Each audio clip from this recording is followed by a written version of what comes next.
Good evening and welcome to the Cover One Roundup podcast. I am your usual and very tired co-host, David Fox. With me, as usual, is my wonderful and potentially more even-keeled and level-headed co-host, UberHansen.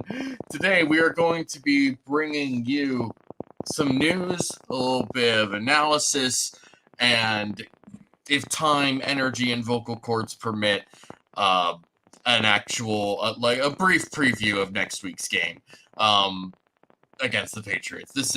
I am very tired. I was up until about 1 a.m. last night trying to make sure everything was done that I needed to get done from this game because it went much longer than I expected it to go, which was also not fun because this game was awful to watch.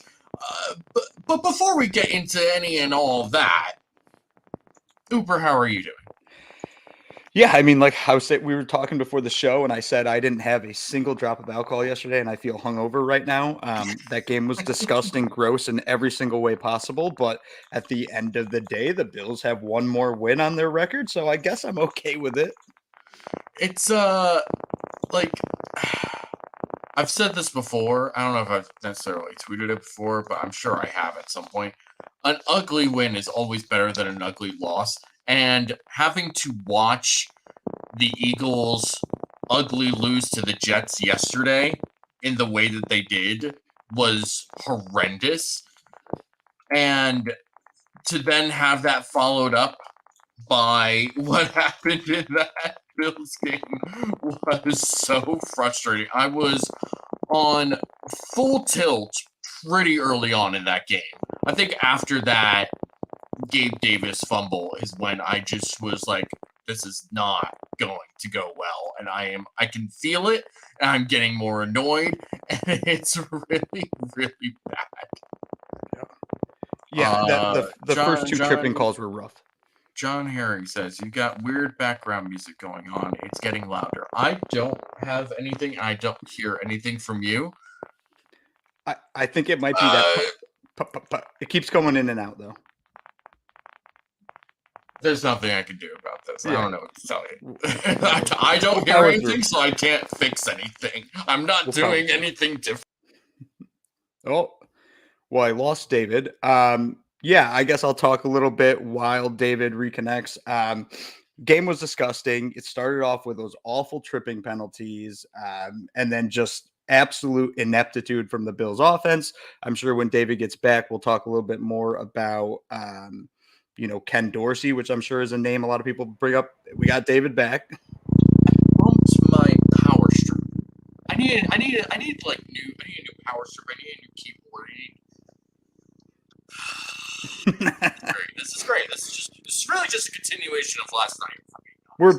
We're about doing the same like abilities that the Bills showed yesterday. Same stuff. This is great. It's emulating what came before you, right? That makes sense. Oh, God. All right, we're just gonna get into this. We're gonna start with some news. We're gonna start with the fact that there are no more undefeated teams in the NFL. The aforementioned Philadelphia Eagles lost to the New York Jets, who remain the most annoying team in the NFL, if you ask me. Maybe I'm a little biased here, but maybe I'm not. And the San Francisco 49ers also lost to the Cleveland Browns. And just as a brief aside, I really, truly will always stand and love Jim Schwartz wherever he goes. I just, when the Browns hired him as their defensive coordinator in the offseason, I was like, oh, yes, Jim Schwartz is back. The NFL is going to be so much better now. And the Browns defense has been phenomenal. They've given up 1,000 yards through 5 games, which is ridiculous. I mean, they're like, I can't remember who put it out. It may have been Aaron Schatz. I can't remember, but that kind of output through 5 games is like the best defensive output since like 1973 or whatever. Which is an insane thing to think about, given the types of historical defenses that have existed since 1973, like the 85 Bears, like the 2000 Ravens, the 2002 Bucks, the 2013 or 14 Seahawks, like some some crazy things that the Browns are doing right now. Yes, thank you, John. We do appreciate you pointing things out. We want to make a good experience for those that are watching. I just can't fix anything if I don't know what it is. So thank you for pointing it out.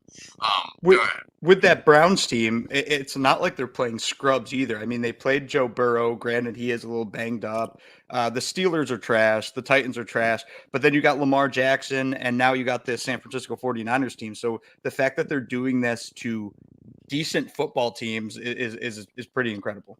Doing it to the 49ers, and not just like keeping them to 20. Like if they had kept it to 20 points, everybody would have been like, "That's crazy. That's a great defensive effort from that team." Doing that, holding them to what was it? What did it end up being? 17 points, I think. Mm-hmm. And doing it when you're playing your third quarterback, right, in PJ Walker. Ridiculous. I mean, just absolutely crazy effort. And that was also a very tough game to watch, as a lot of games yesterday were tough to watch because of the awful officiating, which has now become just, again, an issue throughout the entire NFL. That game in particular had 25 penalties or something close to that? Yeah, right around there. It was pretty close. I think it was, when it got to 22, that was already the most penalties called in a single game this year. And that's just tough. That was rough to watch, and I wasn't even glued to that game because there were other games I wanted to watch throughout the thing, and it's the same sort of thing. It's weird refereeing, and you saw that in the Bills game as well. It's just very, very exhausting to have to talk about this again. It's so. Yeah, and I'm not really even sure how you fix it as the NFL as its entirety. It's such a complex game. There's 22 different players on the field at any given moment. They're going to miss things, they're going to catch certain things, but it's when there's the egregious misses or when there's the egregious extra call. You go to the Bills game, and we'll talk about it a little bit more as we move forward, but the roughing the passer penalty on Josh Allen, that wasn't roughing the passer. It was a perfectly clean hit. You go to the end of the game, obviously, there was holding there. That was undoubtedly holding on Teron Johnson. So there was, the sort of ticky-tacky call on Terrell Bernard to get it to that point. Then you have holding on Teron Johnson, but also a clear push-off from Darren Waller as well. And that was all while the ball's in the air. And then, when Waller goes to make the catches, basically when Johnson, lets up on him, and obviously Waller, kind of pushes away to try and catch it. And listen, if a receiver is being interfered with and he actually thinks he's being interfered with, he is going to tell the referee that. He's going to tell the referee very loudly that he's being interfered with. I didn't see that last night after that play, so, it is what it is. If you want the call, you got better ask for it. I don't know. That's all I'm saying. And my guess is that Darren Waller essentially is like, all right, I got one on the previous play. They called that on Bernard. And so he knew. The thing is, every single person there, including Brian Dable, including all the Giants players, they knew they weren't going to get back-to-back calls. That's just not how it works. So in that situation, then, you have to make it so it's basically impossible for a penalty to stop you from scoring a touchdown there. And I don't really think it necessarily hindered Darren Waller enough where I looked at it and said, oh my gosh, this was awful. Now, if the rules were reversed, I'd be livid right now. I'd be screaming and shouting. Well, and here's the other part of this, right? It's because it's an untimed down, if they call interference on Johnson, then it's just another untimed down. If they call holding and pass offensive interference on Waller, which is what it actually looked like, then it's the same result. And so if that's really the case, then just sort of let them play, which is what they ended up doing, and that's what ends up happening. It is what it is. And the Giants have a lot more to take issue with other than a weird no call at the end of the game. It was very, very weird, bad game, and we'll get a little more into it. But very quickly, we're also going to brief update with Damian Harris, who obviously suffered a neck injury last night during the game, was taken off in an ambulance. He, I believe at the press conference today, Sean McDermott said that he is feeling fine. He has now been released from the hospital. He's at home. He has neck soreness and is in concussion protocol. So things are fine. And now I'm getting more comments about audio and my mic. I don't know what to say, guys. There's only so much I can do here. We'll power through it and we'll fix it for next week. You talk for a little bit. I'm gonna do something. Yeah. I'm just gonna hop into the offense, David. Yeah, so I kind of start with a little spiel on Ken Dorsey and the little picture of David Tillman. I'm start with a little spiel on Ken Dorsey. So all day today, all I've really seen on Twitter is the anti-Ken Dorsey slander. And where I'll go with it is this. I don't think Ken Dorsey had a great game by any means. I don't think that it was very consistent. I didn't really like the approach to bouncing run and pass. Didn't really like certain, lineups or setups they had. The one that sticks out, and I think that sticks out for everyone, is when they went in the pistol formation. I believe it was on 2nd and 1 from the goal line, and just absolutely awful play call. It doesn't make sense why you wouldn't get Josh Allen under center. The result afterwards was a great play call by Ken Dorsey on that little kind of bubble out by Deontay Hardy to the left. I think that it was not the best performance, but it also wasn't the worst performance ever. And the thing that's been driving me wild today is I'm listening to a good amount of Bills fans compare Ken Dorsey to Matt Canada, the Steelers offensive coordinator, compare him to Nathaniel Hackett of the Jets. And that's just too far for me. I'm fine with people criticizing Ken Dorsey because there are things to criticize, but to talk about him like he's one of the worst offensive coordinators in the NFL is just a bit much for me. If you are someone who's comparing Ken Dorsey to Nate Hackett and Matt Canada, I'm begging you to not watch next week's game against the Patriots and find either the Steelers game or the Jets game next week if they're playing. I'm not 100% sure if they're playing. But assuming they are, find those games and watch them. And I guarantee you will feel like Ken Dorsey is a godsend among angels compared to those two morons that are running offenses in the NFL. I watched that whole Eagles-Jets game. Watching Nate Hackett consistently go away from what's working was hilarious to me the entire time of that game. Because the Jets defense kept making stops and big plays against the Eagles offense, kept stopping them, kept them from even getting into reasonable field goal position. And then the Jets would get the ball back. They would make a big play to Garrett Wilson, or they would run the ball well with Breece Hall. And then suddenly it's like, all right, let's get a drag route to Allen Lazard, or let's get Dalvin Cook in the mix here. And it's just like, what is happening? I don't understand these sorts of things. Like, it doesn't make any sense to me. Like, it's just so bizarre. And Dorsey has definitely had issues, especially in the last two games, right? Like, we're not going to sit here and say Dorsey is perfect and everything is wonderful and fine, blah, blah, blah. That's not what it's about. What it's about is the fact that, like, it's not just Dorsey that's a problem here, right? Like, whether it's other receivers who aren't getting open or having a quarterback that seems unwilling to throw to anyone that is not Stephon Diggs, that's a difficult thing to have to take in, right? Like, this is hard to when it's a team thing, it falls on the team. You can't just isolate one thing or one person or the other. It's all together. You work together as a team. You work together to make an offense or a defense work. It's not one thing or the other. It's just difficult.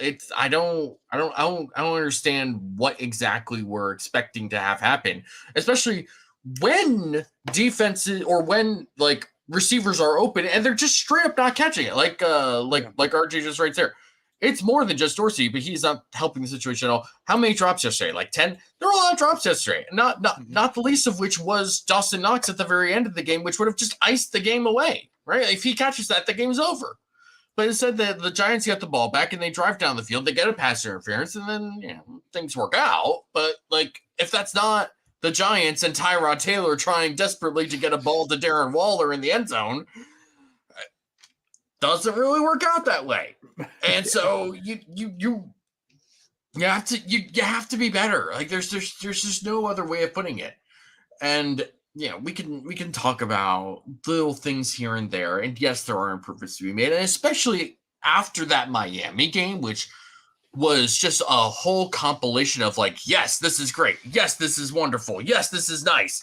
Like it doesn't make sense how the next two games has just felt so incredibly disjointed and bizarre. I don't really get it. Roy Collins writes, Dorsey hasn't learned how to incorporate all the available weapons. Josh under center was working well in the past two games, and it was almost abandoned. Josh has some fault for not taking the easy stuff. I believe Eric put out a tweet on the percentage of plays that were run under center against the Giants, and it was like 45%, which is like by far the highest that the Bills have run this year. So that's subject to change, obviously, because this is just, I think that's coming from PFF, and they correct things as the week goes on and stuff like that. But that seems like something that's probably not going to get a lot of percentage movement. So the Bills are running stuff under center. The Bills are doing certain things. It's just that it feels like in critical moments, they're not getting what they need to get, right? Like you talk about second and goal, going into shotgun at that point, just felt unnecessary. It felt very weird when under center is working at that point. And then you go into other situations where the execution isn't working and you have drop passes, or you just straight up fumble the ball. I mean, like as a receiver, or the Stephon Diggs false start, where it's like, oh yeah, receivers are literally looking at the ball. And I understand, the snap count. I get that. But like, you're literally looking at the ball. How you miss that so badly that you're just like launching yourself deep. Like, there's only so much that a coach can do. After a certain point, your players just have to execute. It is what it is. And if they're not going to do that, it's tough. It's just tough. Yeah, and I one thing you said initially there that I completely agree with and realized last year, I think trust is the biggest problem right now for the Bills, and I think there's a lot of different places I can go with that, but I'm going to go specifically to Josh Allen, and I don't think Allen played a horrendous game yesterday. I thought he played a good game, maybe a little bit below good, like above average style game. But it's the lack of trust he has for everybody not named Stephon Diggs that is an issue right now. And I don't know how you solve that. Ken Dorsey can't just solve that. Ken Dorsey can scheme open, wide open players, which has happened a lot the past 2 weeks. There's been guys not named Diggs wide open, and Josh just is missing them, or he's not throwing them. He's not looking their way. So when you have a Khalil Shakir, or you have a Trent Sherfield, or maybe hopefully in the next week or two we get Dalton Kincaid back, and they're wide open and Josh doesn't throw him the ball, that's not on Ken Dorsey. That's on Josh Allen. Right. And this is something we kind of learned and got evidence of last year when the Bills went the entire season and finally said, hey, you know what? We got to bring back John Brown and Cole Beasley, because we know for a fact Josh will trust those guys. We don't know that he's going to trust anyone else on this team. That's something that Josh needs to work on. And I think that's a very fair critique of Josh Allen right now. Yeah, I mean, it's again, this is not just one thing or another. It is a team effort. And when the offense as a whole sucks, and it has sucked the last 2 weeks, you can't just make this about one coach or one player or one thing. It's all incorporated together. I mean, we've talked the first 4 weeks of this season. The offensive line has played very, very well. The last 2 games, it's felt like it felt like Roger Saffold was back again. Think guys are coming loose. I don't know if defenses are just like attacking protections a certain way now. I don't know if it's just the offensive line not communicating the way that they're supposed to be doing. whatever it is. And the other thing to genuinely criticize Dorsey about, and I kind of made a joke about this last night, was just not committing to the run. And this was a problem last year where, like, last year they could run the ball when they wanted to. Like, when they chose to actually commit to the run, they could do it relatively effectively. It was just that they just didn't. Like, they just, at certain points, were just like, we're just going to keep throwing. And it felt the same sort of thing last night. And I tweeted this. I said, like, Ken Dorsey is paying tribute to Brian Daboll in his homecoming by refusing to run the ball in the first half. He's just honoring those who came before him. And it's just like, I don't know. Like, like, you have James Cook. You invested in this offensive line to be better. And, despite how they've played in the last 2 weeks, they have been better than what they were last year. By far, I think. And when they did start running the ball, I mean, one of those first plays in the first half, late in the first half when they actually ran the ball, they blew them off the ball. I mean, it was like an open sea right there for James Cook. And then they went right back to it. I mean, it's just like, you can run the ball when you want to. And this is an offensive line that is probably generally going to be better against as a pass protecting unit rather than a run blocking unit. And this is a defensive line that's still very good. Like, Dexter Lawrence is a very good player. Leonard Williams is a very good player. Kayvon Thibodeau is there to kick people in the nuts. And it's just, I don't. Just run the ball. Like, I'm sorry, I'm gonna sound like a total boomer football fan at the bar right now, but, like, run the ball. It is what it is. I understand you have a lot of weapons. I understand you have a lot of pass catchers, but, like, you also have a really good running back, and you need to be able to be able to use him when things aren't going well. And last night, it took them a little too long to lean into James Cook in the run game as a whole. Yeah, the game was, like, wacky in and of itself too, and for the second straight week, I kind of saw, like, these weird things happening, right? In these high leverage situations, somehow something weird happens. Against the Jaguars, it might have been a penalty or a drop pass or something like that. This week, it got even weirder. Like, the Bills could have easily jumped out to a 7-0 lead, but Gabe Davis gets tripped on a blatant pass interference that wasn't called because they tried to pretend like their feet got tangled up. He probably goes all the way if he catches that ball, and we're talking very different conversation today. And that was how the game started. And then you go to all these other things. The Bills made it to the Giants territory in all but 2 of their drives, that first one counting as one of those 2 drives. Every other time they were kind of in scoring range, like on that 54-yard field goal range. And then you look at it, Tyler Bass, who's been perfect this year, misses 2 field goals. We punted when we could have kicked the 54-yarder. You know what, though? Maybe that was the right choice by Sean McDermott because we gave him 2 more chances. And all I can see is, like, the Bills scored 14 points. There's easily a path where they could have easily scored 26 points. And it just was weird things that were happening. It was a weird interception that gets tipped. It was a Gabe Davis fumble. It was just kind of like odd, weird things that don't happen typically just happening this week. And it just almost all fell apart. Thank God for the fourth quarter where Josh kind of puts the team on his back and says, I'll go score 14 points as long as you can basically mug Darren Waller when he goes into the end zone. So I understand the point of, like, this is a weird game, and it started off weird and it kept being weird and all that sort of stuff. I get that. I understand that. I acknowledge that. Also, this is the second straight week where I felt like I'm saying that. Yeah. And it reminds me of, I don't know if you've ever heard of the comedian Mateo Lane. Not pretty. No, okay. So his most recent his recent special, which is on YouTube, is called Hair Plugs and Heartbreak, and he opens by talking about how he has hair plugs now.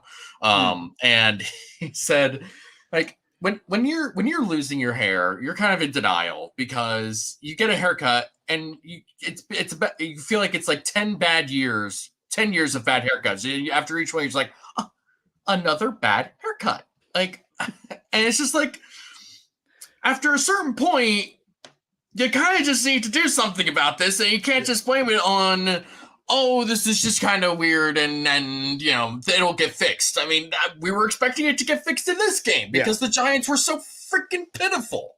They are, and they will continue to be this season. I guarantee they're going to be a bad team the rest of the season. There's nothing from this game or any of their previous games to tell me otherwise. So to only score 14 points, and especially the way that they did it, doesn't make me feel like, oh, next week against the Patriots, they'll be fine. Yeah. Yeah, and as much as Josh Allen owns the Patriots, he basically owns them almost as much as he owns the Dolphins. Bill Belichick is like, his back's against a wall right now. He's going to be throwing crazy stuff at Josh and this Bills offense. So if Bills play like they did against the Giants last night, if they play that way next week against the Patriots, they're going to lose that game. I'm confident that the Patriots are better than the Giants, and the Patriots are horrendous. So I'm just. They have to fix something. Something's not right. It has to be fixed. And I think that there's a lot of parties that blame for that. Ken Dorsey being one of them. There are issues there. I just don't think the way that Bills fans are speaking about him, he is not not every issue is Ken Dorsey. There are other problems at play here. Yeah. I mean, it's not one thing or another. It's not one single thing. It's a collective effort. And, I don't know what the fix is for this. I mean, we can kind of spitball here and there, and I said this in last night's recap that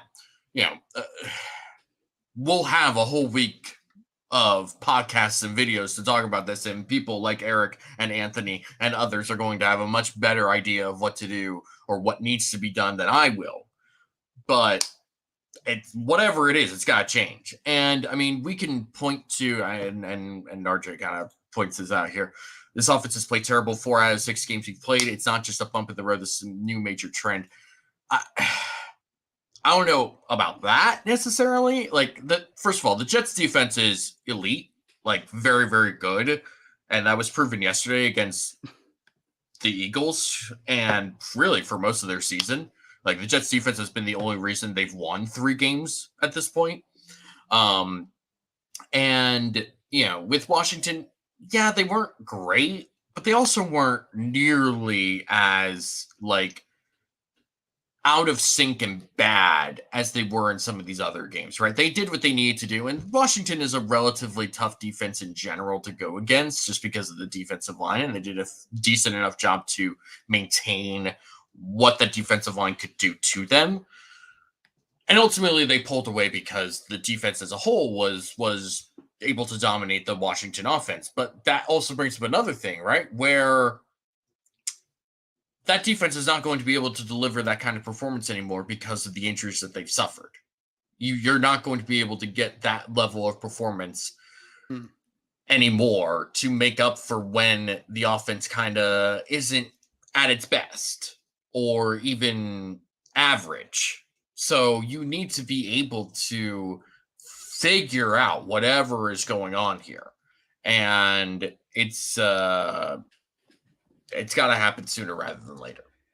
Yeah, I mean, I'll also add, this week was super weird too, and we kind of spoke about it at the start of the show here, but for instance, I look at the Chiefs, right? They scored 19 points against a historically bad Denver Broncos team. It could go down as the worst defense maybe we've seen in 20 years. They gave up 70 points, and they scored 19 points against them. I don't see people calling for Andy Reid's head. Granted, Andy Reid has 2 Super Bowls. I understand, blah, blah, blah, blah, blah. But the play calling in Kansas City ain't great. And I watched that entire game. There was points where it's like, why are you getting so cute right now? Like, what are you doing, Kansas City? They ran a fake field goal tush push with a backup tight end in that game. Like, and not even on 4th and inches. This was 4th and 2. They thought they could get that. Bizarre from that. And then you look at across the league yesterday. I mean, it was nothing but blowouts and slop fests. It was bad. It was just bad football all day yesterday. And it was. There was someone, I forget who, I'm going to try and bring this up as quickly as possible while I talk. But they basically said that yesterday was the worst red zone performance the entire for a long time. I mean, it was just bad. It was Bill Barnwell. If you don't follow Bill Barnwell, great follow on Twitter, ESPN analytics guy. He was actually quoting Nate Tice. Nate Tice said, brought this up on our show last night, but if you feel like NFL offenses are having some issues in the red zone so far in 2023, you're not wrong. Offenses are currently scoring touchdowns on 53.3% of their red zone opportunities, the lowest rate through 6 weeks since 2011. And Bill Barnwell added, on top of that, week 6 of the 2023 season is on pace to be the single worst week for red zone performance league-wide since 2014. So It's not just the Bills, and that also doesn't excuse the Bills, by the way. Yep. Like, the Bills have the talent on offense to not just sort of fall into the trends of whatever is happening in the NFL. Even with the injury that they had to Dalton Kincaid, a rookie tight end should not be the thing that causes this offense to not work. Mm-hmm. And we can dive a little more into this, but like, even for how much we like Dalton Kincaid and think he will be a good player for this team, let's be honest, this team has other players and they just weren't doing what they were supposed to be doing. Yeah. I mean, something's like we talked about the drops. Something's clearly wrong with Knox's hand. Like they had that picture of him at the Sabres game where his hand's all, braced up and stuff. That again, if you're going to play, then you still better be able to catch the damn ball. And he's just not catching the ball right now, which is driving me crazy. And then Diggs had 2 drops yesterday. That's very unlike Stephon Diggs. He doesn't just drop the football. So all of these other pieces need to be playing at the highest level they possibly can. Dalton Kincaid, it's an issue not having him, but it shouldn't be the end of the world not having a rookie tight end that has 10 catches on the season. But I do think he opens up the offense. I do think the Bills had to kind of adjust and go away from 12 personnel yesterday. And when they did run 12 personnel at the start of the game, they were like, ooh, our other tight end will be David Edwards, because that makes any sense. And then finally, towards the end of the game, they said, hey, why don't we play Quentin Morris so we can literally do 12 personnel? And that actually ended up working. So maybe that's a positive we can take from this, is that the Bills realize if we do lose one of our tight ends, let's not replace them with a guard. Let's replace them with a tight end. I don't know. Hopefully we see better next week. And using somebody like David Edwards to kind of change up how you play 12 personnel when you don't have your usual 12 personnel available is perfectly fine as a change up. But it did seem like they were really trying to lean on that. And it's like, I don't know what you're really expecting to have happen here. So, and Quentin Morris, I mean, Quentin Morris is not a bad, especially for a third tight end, not a bad player at all. Like he has done some good things in the NFL. Weirdly enough, a lot of it being done in those red uniforms. He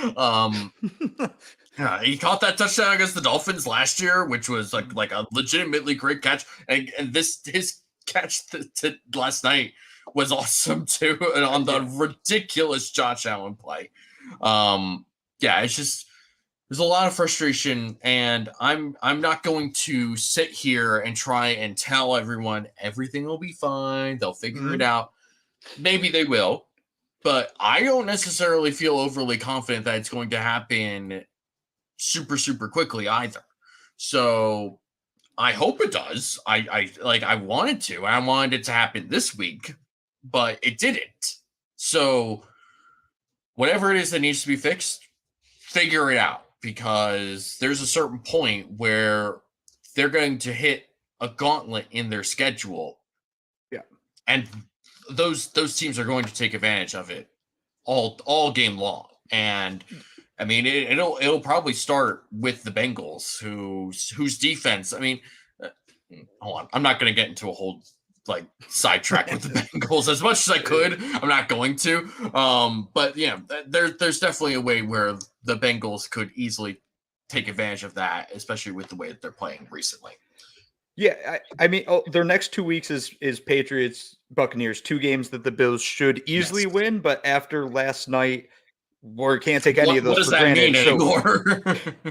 I will say this: that Patriots game next weekend, look, I don't believe in saying things are must win unless they're literally must win. So I'm not going to call this Patriots game a must win, but it's a high leverage game. That's for sure. If they're going to be chasing, if we're going to be chasing the Dolphins all year, like we're going to be back and forth with them at the top, you can't drop another division game here. So this Patriots game is meaningful. Their backs are against the wall, and the Bills actually have to come and play and win that game. And then if they can keep stringing together good performances, get through that Bengals game, then you get the Broncos, and then go beat the Jets, and then you're in the actual chase, man. Philly, Kansas City, Dallas, Chargers, like that's a foursome back-to-back, and then you finish at Miami. It's going to be a rough go at the end of the season, so they got to start stacking wins right now. Yep, 100%. Do we want to move on to the defense? Do you have anything else to say on the offense? Offense was gross. The offense was gross. That's fair. Deontay Hardy got a touchdown. Good for him. His first touchdown as a Bill. Good for him. Yeah. It was actually that play that, or at least the same sort of concept that they ran against the Raiders where Hardy slipped, I think. Yeah. I'd have to look, but it seemed like very, very similar. And he actually didn't, and he didn't slip, and he was wide open. So, good for them. So we'll talk about the defense now. We'll start with Kaiir Elam, who once again struggled. And at this point, I'm not surprised. I mean, last year it felt like they were kind of stringing him along almost. It just sort of felt like he was in and out of the lineup, and it felt like he couldn't ever really just learn on the fly. And it was a little frustrating to watch. And now, with the way the preseason and training camp all played out, it sort of felt like, well, why is he just not out there, right? Like, you should at least be trying to get him out there. He's a talented player and an athletic player, but, if you're just going to be playing Dane Jackson or, whoever out there, then, like, why... What's the point in keeping Kaiir Elam? Well, you keep Kaiir Elam because you can never have too many corners in the NFL, but also Kaiir Elam has been bad in both of these games, and it's not just been bad; it's been like really, really bad. Like this is like I'm not even really sure how to describe it other than he just can't. He's rarely in position in any sort of zone coverage, and he gets beat in man coverage a lot, and that's when he's not holding or grabbing or doing whatever to get a penalty. So I don't really know what to make of Kaiir Elam other than he is just bad. That's one way to it's weird to watch him play because you can see the athleticism. It's there, but it's like, why isn't any of that translating to any subsequent like ability on the field? And the craziest thing is the Giants were targeting him. They were like, okay, where's Kaiir Elam? Throw the ball his way, because they knew that was that's the weak spot of the Bills defense. I don't know what you do with him now. I believe Dane Jackson will be back this week. At least I hope he is. And then you have Dane Jackson and Christian Benford. I'm fine with that twosome on the outside. I don't know what you do with Elam in the future, though. Frankly, if Jamarcus Ingram is our CB3 on the outside, I'm okay with that. I trust Ingram more than I trust Elam, which is pretty sad considering where each of them were selected or not selected in the draft. Yeah, it's been a very, very disappointing couple of games from Kaiir Elam. You just, I don't know how you feel confident in him moving forward. And, at this point, I'm really just hoping Christian Benford and Dane Jackson just stay healthy the rest of the season. Because Christian Benford, yes, he got beat on a couple of those deep throws to Darius Slayton. He's not the most athletic player. Darius Slayton is a speed merchant. So be it. It's going to happen. And those were also very good throws by Tyrod Taylor. Great throws, yeah. They were. And it was a reminder that, like, I remember those Tyrod Taylor deep balls. It didn't happen often, but they were really nice when he had them. There were a couple of those plays, and it was frustrating, but it is what it is, right? Like, what Christian Benford brings is valuable to this defense, and he is certainly, especially as a tackler, way better than honestly both Dane Jackson and Kaiir Elam, I think. And with Dane Jackson, he's a little smaller. He's going to be mismatched against some guys, but having the structure of the defense be what it is, especially with these safeties, with this, with obviously having Taron Johnson as your nickel, like, uh, I think Dane Jackson and Christian Benford will be fine. It's having Kyer Elam out there that makes me nervous, especially through 2 games where he has been very difficult. And obviously, teams have been targeting him throughout the game. And I don't think it was initially the plan to start them or to target him specifically, though it certainly felt that way by the end of those games. Moving forward, I have to imagine most teams are like, if 24 is out there, that's where we're going. Because he's probably not going to be in position, or we can probably get a penalty on him. Because he just can't not grab when he's in man coverage. And for a man coverage corner, that's a really bad thing to do. That's not it's tough. And we talked about this a couple of weeks ago, and really last week as well, where the Bills took a chance on somebody that doesn't really fit their archetype. And so far, it's not working. And they did it this year, right, with Osiris Torrance, where he doesn't necessarily fit that Aaron Cromer archetype. So far, Osiris Torrance has been pretty good through 6 weeks. He's had some problems, but certainly better than what they had last year at guard. That's for sure. And for a rookie to just step into an elite level offense and be the type of player that he's been, and genuinely contributing to it, that's a good thing. And sometimes it's worth it to take steps outside of that box that you've created in order to get somebody who's genuinely talented. The Bills did that with Kyer Elam, and it's not working out for them. But the other thing that they did in that same draft was get somebody who did fit that box in Christian Benford. So, and you've talked about this before, right? With like, if you just swap Christian Benford and Kyer Elam, you probably feel better. Maybe not great. Like, I wouldn't necessarily call Christian Benford like first round caliber style of play at cornerback either. But it's obviously a step above whatever is going on with Kyer Elam right now. And I get, this is not me rooting against Kyer Elam, but it's like, you got to start figuring this out. Otherwise, it's going to be a long season for him. Yeah. I mean, another saving grace in that draft, though, is Terrell Bernard, who continues to play really good football. He had 3 tackles for a loss yesterday, along with 12 total tackles. Like, he's just playing really good linebacker right now. And I was holding off on saying it because I was like, I can't say he's better than Tremaine Edmonds. Speak your truth. We're getting real close to saying the Bills upgraded at middle linebacker.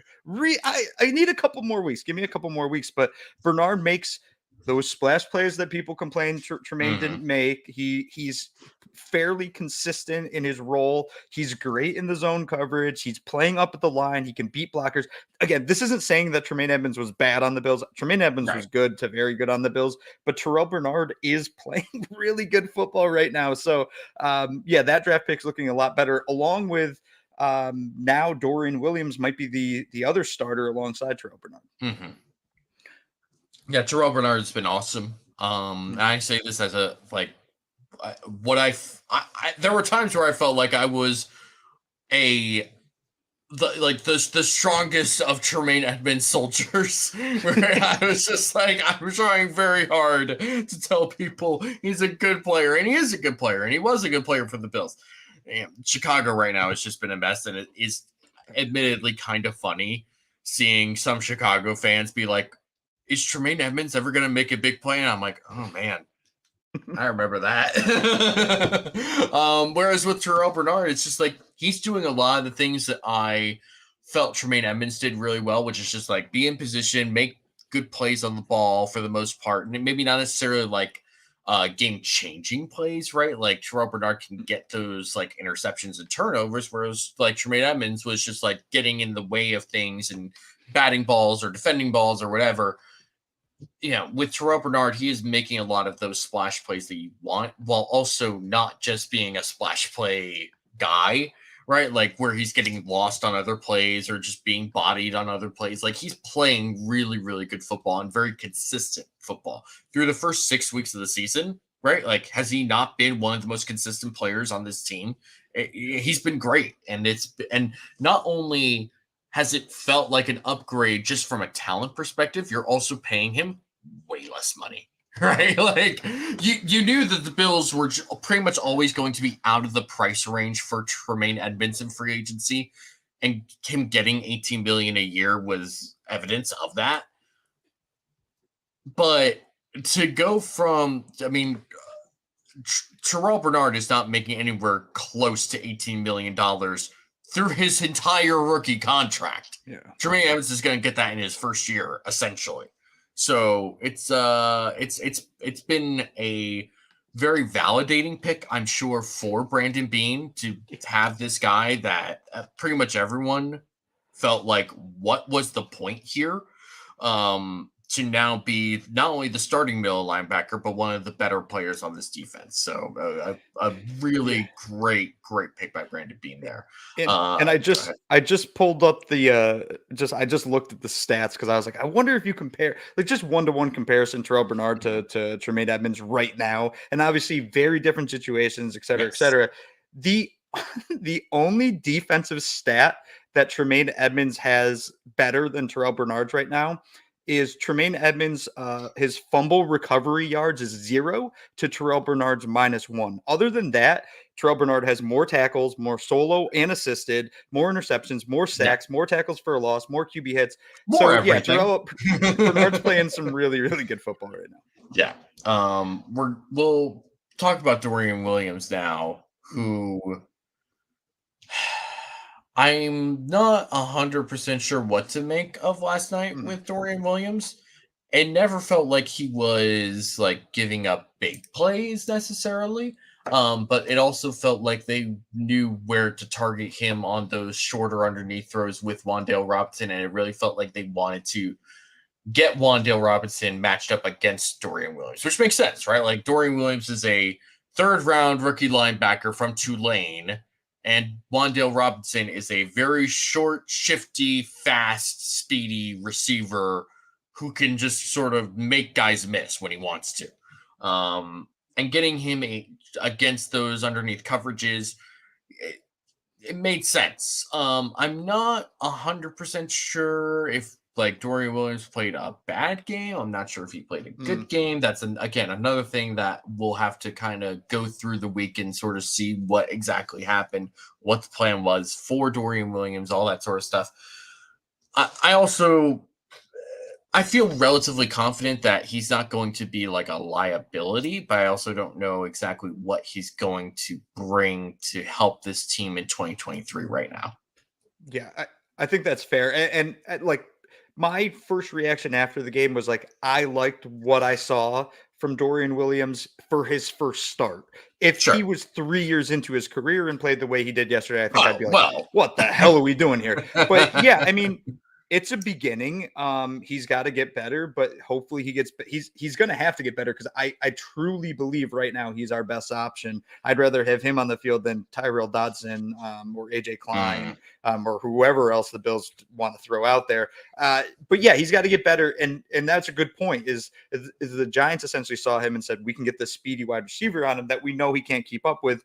And the Bills are going to run into teams that have players that can do that. So if Dorian Williams can't either get in position to kind of contend with that, or he keeps getting abused on that, then this opens up a whole nother part of our defense where people can just dink and dunk us all game long. So I liked what I saw from Dorian. I'm sure Eric and Anthony will put out some film that shows him making some pretty silly mistakes and also playing some good football. Because there was points where he was flying up to the line. He looked like he belongs on an NFL football field. Now it's just seeing him progress. Yeah, and I don't want to make too much. I don't want to make overly definitive statements about Dorian Williams after one career start in a very odd, weird game against the Giants. But it's just something where it's like, all right, this is definitely something to kind of keep an eye on for the rest of the season. Obviously, just sort of because of Matt Milano being out. AJ Epinesa felt like he played another solid game. Obviously not the type of game he played against the Jaguars. Not that we were really expecting that, but yeah, AJ Epinesa in a contract year for him, and he's playing well. Yeah, he's got 4 sacks on the season. I tweeted this out yesterday. He has more sacks in his career than Chase Young, who was selected first in the same exact draft as AJ Epinesa. Obviously, differing things there. Chase Young with his injuries, but I mean, yeah, AJ's playing good. I don't know how many people would have said, 5 weeks into the season or 6 weeks into the season, AJ Epinesa would have 4 sacks. Like I did, I would have been like, well, he probably, had one game where he went off, like that Miami game years ago where he didn't actually even get a sack, just pressured the quarterback like 25 times. But yeah, he's got sacks in 3 out of the past 4 weeks, 4 on the season. He's a really good rotational piece for this team right now, especially as they try to get Von, healthy and ramp back up to the Von Miller that we all want to see. Yeah. And we'll kind of dovetail into that, where Von Miller has played in the last 2 games and hasn't really made much of an impact. And, part of me, like, kind of based on instinct, wants to be concerned about that. Yeah. Because you see Von Miller on the field and you just want him to make big plays like he did last year for this team. But you also remember, like, he's not a full year removed from tearing his ACL. He probably shouldn't be playing, and he is. And he's obviously not like a liability or anything like that, but he's obviously not at 100%, or at least it doesn't feel like he is. And while that's disappointing, I feel like as the season progresses, it will get better with him, and you'll start to see more of that Von Miller. Again, like we saw with Trey White last year, where when he came back, it was always going to take a little bit of time, but with the season progressing the way that it did at the end of the year, like you saw Trey White start to come into form a little bit more. And I think we'll see that with Von Miller as well. And until that happens, as Steve Noble brings up here, Epinesa and Floyd have been incredible. Leonard Floyd should not have been available in June. I have no idea why he was available when he was for this team. It makes no sense. Like I still can't make sense to this. Leonard Floyd was not a bad player when he was with the Rams or even near the end of his time with the Bears. Why was he not signed by some team, right? Like I can't make sense of this. Like, he's a good player. He's been a good player with, like, I don't know why the Rams didn't take. Maybe the Rams didn't have money. I don't know what their actual cap situation is with all the different guys that they've had to get rid of or retire or whatever. You look at Baltimore with Jadeveon Clowney, right? And Clowney's been fine for them, but you kind of wonder, like, do they feel like they should have gotten Leonard Floyd instead? Yeah, it's just very, very weird. Like, Leonard Floyd has been great. He's been so good. And it's just a great pickup by Brandon Beane in the middle of the summer. Yeah, he's been consistent too. Again, this isn't just a 1 week thing where he's gotten, 5, 6 sacks. Like he's consistently pressuring the quarterback. He's consistently bringing the quarterback down.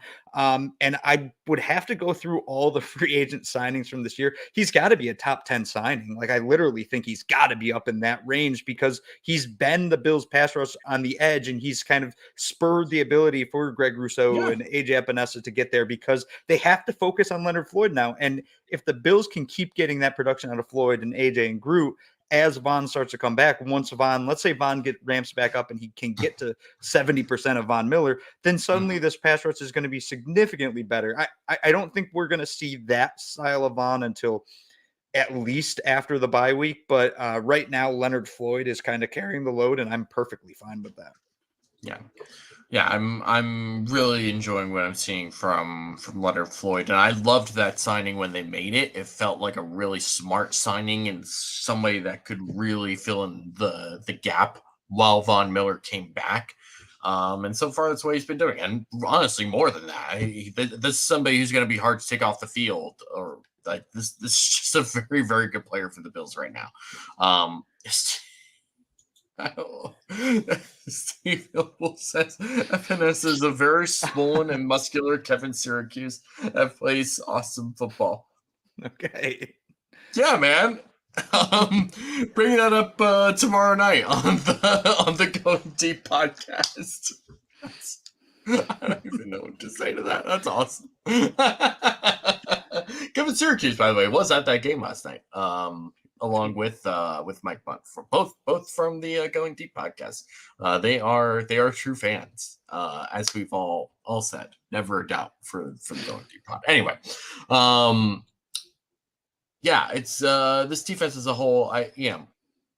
It felt like the defense played worse than what they actually did. I think.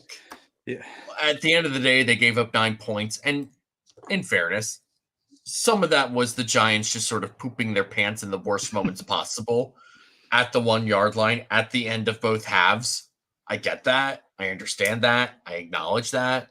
Also, 9 points is 9 points in today's NFL. And for all the problems that if you had told me that the defense held the Giants to 9 points, I feel like, oh, easy. That's an easy blowout win for this team. Again, the defense was not really the problem for this game. It was this offense not being able to do anything that they should have been doing. And I think for they were able to obviously make a stand at the end of the game. And for the end of the half, can we discuss this end of half scenario for this team? So 17 seconds, no timeouts. Tyrod Taylor makes a run check, right? Like you see him go to the kill check at the line, which means it's going to be a run play 9 out of 10 times. That's what that means. And when he made that, initially I was like, so is this like a dummy call? Like, is he trying to get the Bills to bite on a run fake and then he's gonna like boot out or something like that? Like, is that what this is going to be? And then there was just a straight handoff to Saquon Barkley, which they stopped. And then it was like, oh, so the half is over. Like, and it honestly felt like it took them a couple of seconds to figure out like that they needed to get back to the line to try and spike it if they were going to if they were going to try and get another playoff. It was just the most bizarre thing possible. And Daboll after the game basically said the same thing, like, oh well, there was an option for a run in there and he checked to the run, and we can't have that happen. It's like, why do you have a call that you have an option to a run when there's no timeouts left on the goal line with 17 seconds left? It doesn't make any sense. I can't make sense of that. And obviously Daboll went ballistic on the sideline, and I get that, but like, part of this is on you, dude. Like, and I say this as a Brian Daboll defender, and I love Brian Daboll, and all the stuff that he's done with New York has been great for him. But my God, like, get it together, man. Like, that is not all on Tyrod Taylor. That is on you as well. Like, we like we talked about with the Bills, it's not just one person or another. This goes back to you too, dude. Like, you can't just sit there and be like just yelling at Tyrod Taylor just because he checked to a run. How about you call a pass play to begin with that you can't get out of? Like, I don't get it. It didn't make any sense. I was laughing my ass off when I saw that they ran the ball, they stopped it, and I was like, they're not getting a playoff. They can't do this. It's the end of the half. I looked at it when it happened in real time. My first thought was, this is the perfect embodiment of what Tyrod Taylor was when he was in Buffalo. So he was a huge Tyrod Taylor fan when he was in Buffalo. I have his jersey. Always will love Tyrod Taylor. But he didn't want the ball in his hand in the pressure situations. He wanted the ball in someone else's hands. He'd get handed off to Shady, do that type of stuff. So in this play, at the goal line, instead of doing the right thing, maybe putting the ball in like a little bit of a risky situation with the way the Bills DBs play, he's like, I'm just going to give it to Saquon. He can get in. Well, no, Saquon didn't get in, and now Tyrod has to scramble. Yeah, that was a really, really rough look. And for all the people that, harp on the Brian Dable is so much better than Ken Dorsey. Yeah, Brian Dable played a role here. And because of that mistake, essentially the Giants probably lost a game, maybe because of that, or if not in part because of that. Not to mention a few other questionable play calls, like lining up in shotgun on 3rd and 1 in multiple different occasions for the New York Giants. Yeah, it was just a bizarre sequence. Yeah. Also, I'm in a separate group chat with some friends on Twitter. One of them mentioned that he has a Tyrod Taylor Virginia Tech jersey, which unironically is one of the coolest things I could possibly think to have. Just like if you're gonna own a jersey that's just like not a like superstar type of player, especially a college jersey, like how many people could have told you that Tyrod Taylor went to Virginia Tech? But to have a Virginia Tech Tyrod Taylor jersey, I was like, that's actually really cool, and I'm kind of jealous.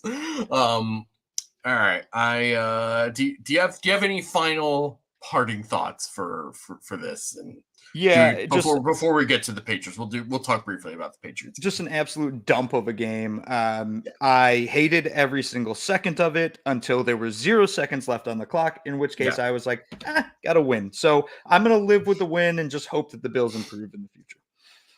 I will second that agreement. Let's talk briefly about the Patriots. The Patriots suck, and they will continue to suck for a while, and they totally deserve it after having like 20 years of straight success.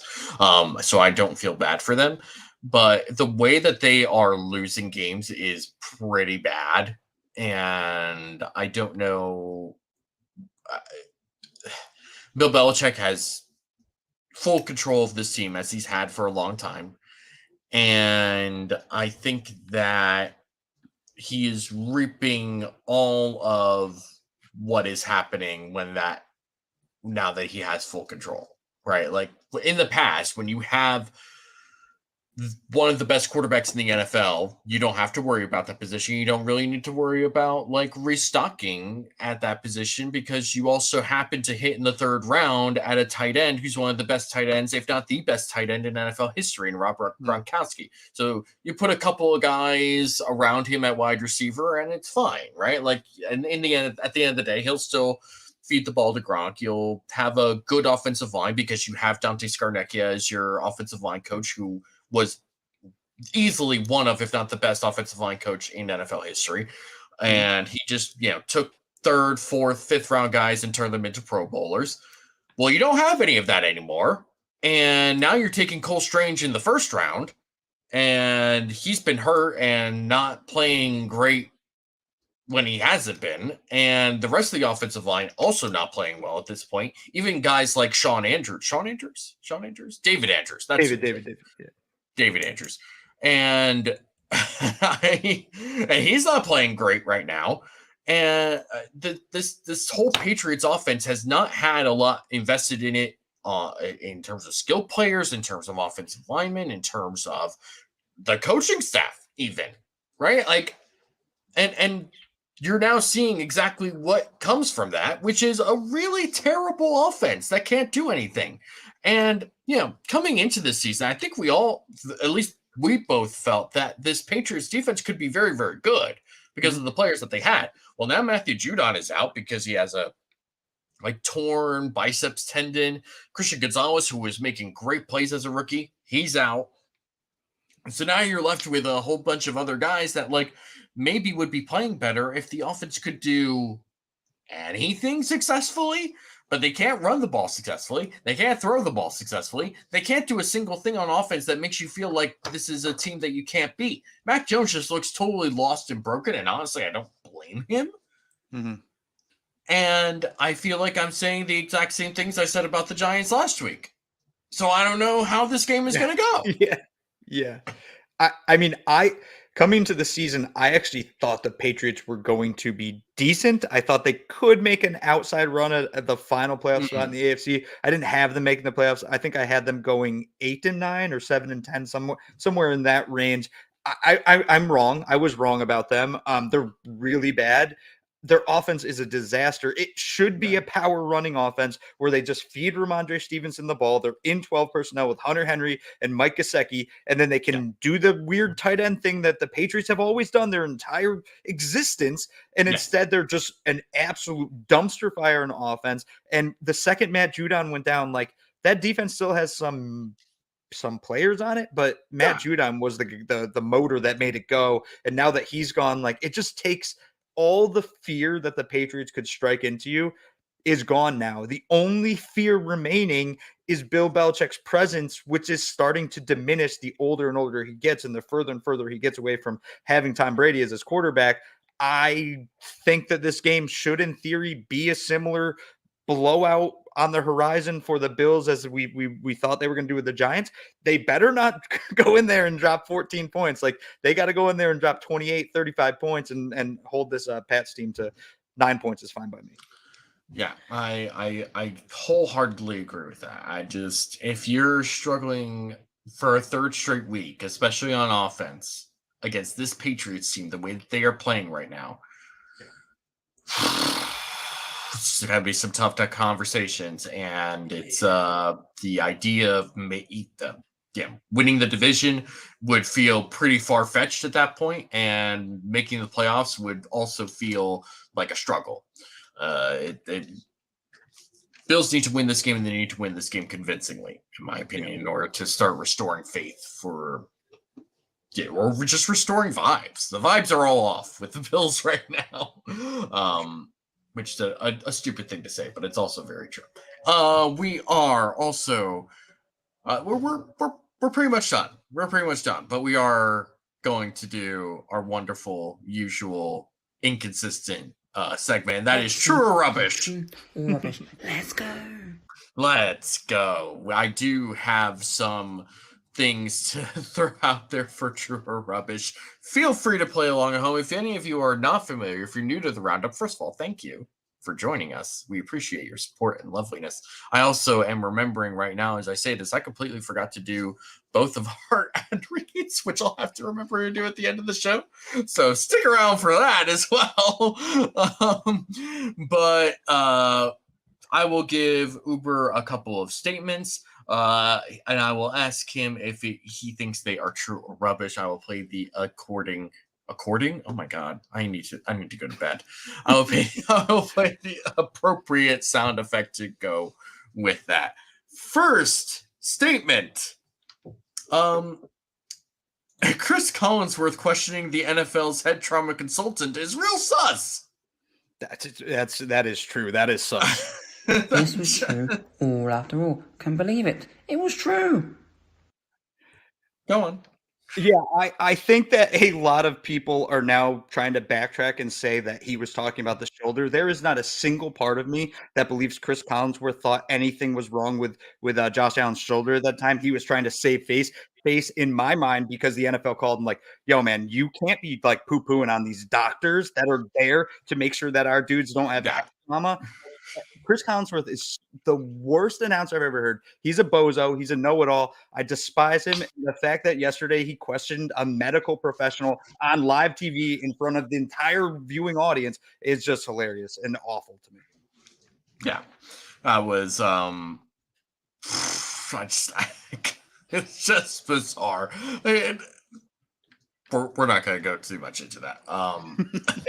People, let's see. We have Truth. Spin also adds David Fox is true or rubbish. Yes, the answer is yes to that. Ralph Wilson Sr. from the grave also saying rubbish. RJ says Chris Collinsworth is a sus person. I hate him so much. That is very fair.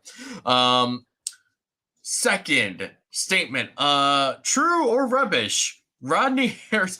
Now I'm getting this from our old co-host Kyle Salagi, so blame him if this is not actually accurate. But it does sound like something Rodney Harrison would say.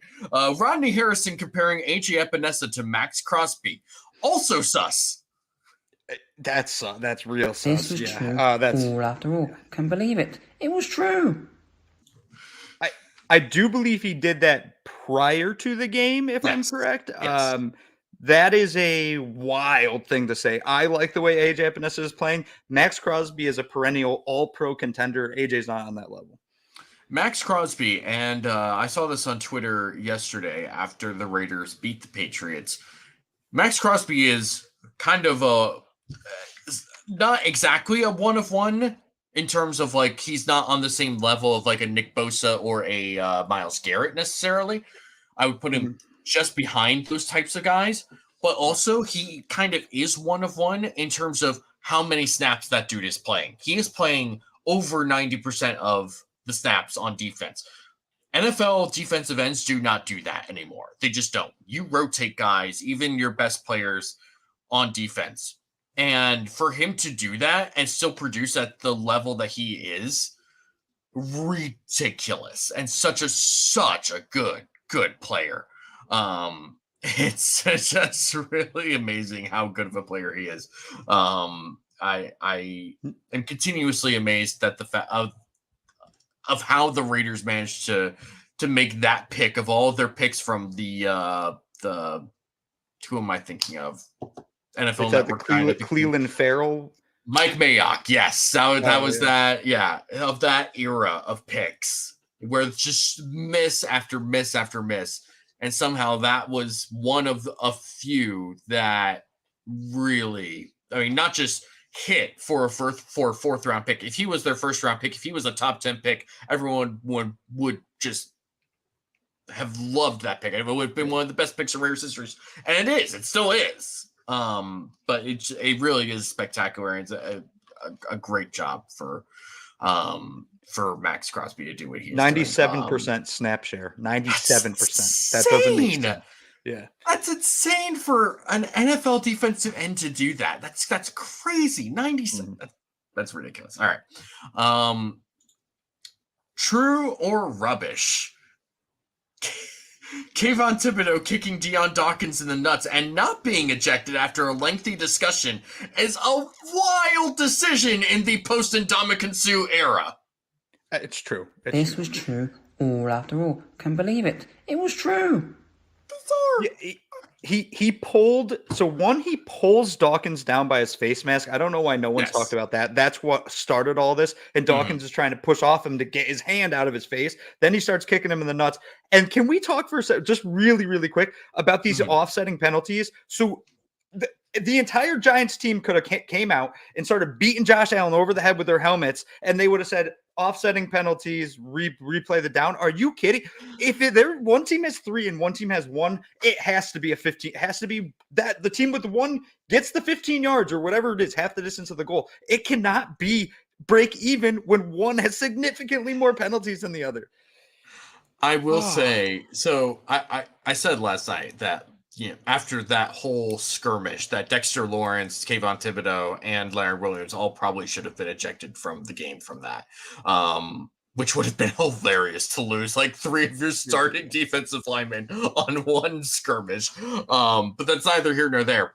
What was really great about that whole thing was not just that Josh Allen, like, side checking Bobby Okereke, who also played out of his mind last night, and is probably one of the biggest upgrades for a team to go from like the corpse of Jalen Smith to Bobby Okereke having a career season. But not only was that great, but also seeing Leonard Floyd and some of the other guys on the Bills sideline, like egging on the Giants while that's all happening. And then when they're calling out the penalties, when they call out Deion Dawkins for a personal foul, he's just like, yeah, what's up? Bring it. It was just like, that honestly made me feel a little more confident in the Bills' ability to win that game when that all happens. And they're just like, yeah, bring it on. I don't care. Like, yeah, that actually made me feel a little bit better about that moving forward. I mean, what that says about me or what happened last night, I don't really know. But something my mom said this morning when we were just talking about the game was like, I don't really know what we expected out of this game when it started with a penalty and a mild skirmish before we even had seconds tick off the clock. I was like, you know what? You have a point there. Last thing, and I did just put this in like 20 minutes ago because of our discussion. True or rubbish? Bill Belichick is fired by the end of the season. Oh, rubbish. That is rubbish all afternoon. It was all rubbish. Come on. They can't, like, you're saying mid-season they're going to fire him? No. By the end of the season. Like, they will fire him after the season is over, let's say. No, I do not think he will be fired. I think maybe it is a firing, but it will not be announced that way. It will be a mutual departation a la Leslie Frazier. That's what it'll be. Get out of here with these bullshit technicalities. Come on. Listen, maybe it's just me, but if I'm Robert Kraft and the owner of an NFL franchise and I've had Bill Belichick for 20 odd years, right? The idea of being able to fire Bill Belichick, yes, is it petty? Is it a little bit uncouth? Yes. Would I do it? Probably, just to be able to say I fired Bill Belichick. Dude, that would be bad juju. I'm telling you, he would go take a job somewhere else. Bad juju for all the decisions they've made. That's fair too. Like, everyone is saying rubbish. You all are cowards. Come on, where's the spine with this Bills Mafia? With all of you people, come on. Oh man, it would also be really funny. If Belichick is no longer on the Patriots after the 2023 season. Where would he go? Would he retire? Like, I can't imagine him actually retiring before trying to go somewhere else, but like, where would he go? The Bears. I feel like he is the Bears head coach. Like, I can picture it so well in my head. Man, he's I going to can be. see it too. Yeah, he's the Bears head coach next year. Oh, that if you ask me that, true or rubbish, I say true. He's the Bears head coach next year. Oh, I could totally see that too. Oh my gosh. That's gonna give me nightmares from now on. All right, we're gonna wrap up here. We are going to do this a little bit more lopsidedly than we should have, and that is on me, unfortunately. We're gonna do a quick ad read with our friends. We're actually going to start with our lovely people over at the Cover One flagship show. Again, I'm not 100% sure that we're supposed to call it the flagship show, but I'm going to keep calling that until someone tells me otherwise. Here are Greg and Aaron to talk about One Pass. Many people ask us the best way to support us here at Cover One, and that is to sign up to become a Cover One Pass member. That contribution helps give us the access to all the data and information we use to create the content that you love. And I think most importantly, brings you into our community of insiders. It's a great community based on Slack. I know a lot of people don't want to be on social media anymore or be in on those conversations. We bring all of it to you right in our great community of educated fans. And most importantly, you get access to our content creators. Even better than that, everybody loves merch. You get awesome t-shirts, a cool decal, and a letter from the Cover One team signed directly to you. All for $60. That gets you the entire season, next year's free agency and draft. $60. Click the link in the description. Cover One Insider. Become one today. It's a great opportunity. It's a great value for everything that you're going to get. I mean, it really is just exactly what you want local coverage of your team to look like, in my opinion. So consider subscribing if you are not already subscribed to One Pass. We appreciate all of our One Pass subscribers already. And we also thank our other wonderful sponsor, and that is Underdog Fantasy, folks. If you have that one home league each year and you just happen to not draft Josh Allen in that home league, can't imagine that being you. Or me, really, because all of my teams are named Josh Allen's thighs. And I have Josh Allen in, there's one team I don't have Josh Allen in. But if you don't have Josh Allen, you can use Underdog Fantasy's pick'em contests to get money predicting if Josh Allen will go over his yard totals, touchdowns, completions, and more. If you think Allen to Diggs will blow up this week, because literally who else is he going to throw to, apparently? You can put them both in your pick'em and predict up to 5 different over-unders correctly and win 20 times your original money. If you use the promo code COVER1, that's the number 1 when signing up, you can win you can get 100 free US dollars with oh my gosh, my brain is totally dead. I'm gonna redo that. If you use the promo code cover1 when signing up, you will get 100 free dollars with your first deposit. That's up to 100 free dollars in free play if you use promo code cover1. You know, that's a pretty good deal if you ask me. If you're a gambling person, I am not.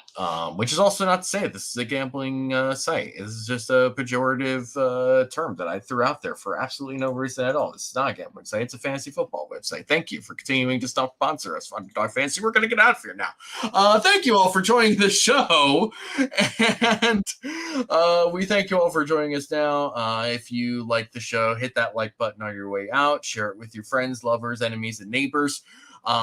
You can also follow us on Twitter /X. You can follow us on Instagram, TikTok, pretty much everywhere. Eric has a social media account for everything at this point. So just follow us and like us and share this content. We love having everyone on here, and we appreciate all the support that you give us. Very wonderful people we have here each week on the Cover One Roundup. Uber, where can the people find you? Right here on Twitter at UberHansen, dropping Rooting Interest Wednesday, matchup preview Friday, and then next Monday we'll be on the show and talking about the 5-2 Bills. I can just about promise you that. You all can find me at DFAUXY or at DFoxy on Twitter. Thank you all for joining the show. We will see you all next week. Bye-bye.